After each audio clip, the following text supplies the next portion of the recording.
Treviso è una città inquinata. Ma a me non sembra, sinceramente, mi sembra ottima e vivibile. Io sono venuta da Genova, quindi dopo Genova è paradiso secondo me.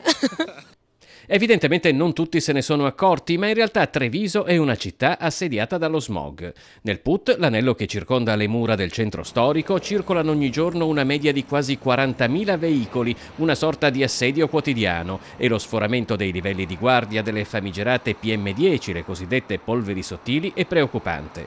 Un aspetto che si manifesta con maggiore intensità soprattutto nei mesi di febbraio e di marzo e per il quale occorre correre ai ripari. Bisogna sicuramente dare più attenzione, perché credo anch'io che lo sforamento sia stato eccessivo in questi anni.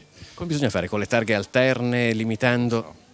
C'è chi è preposto e pagato per questo. Tra chi è pagato per questo, le scuole di pensiero sono due. Tra chi, come nel caso del Comune, prevede un ritorno alle targhe alterne e chi, è il caso della provincia, ha finanziato un bando per incentivare il cambio delle vecchie caldaie con altre a basso impatto ambientale. Due scuole di pensiero, l'un contro l'altra armate, che sostengono le proprie ragioni rinfacciandosi a vicenda l'inefficacia dei provvedimenti altrui. Forse gli incentivi a trovare delle soluzioni alternative sono la cosa migliore, perché quelli magari in prospettiva anche per il futuro forse sono soluzioni più che guardano in avanti. Diciamo la soluzione più facile è la targa alternata, secondo me, ed evitare le macchine in centro.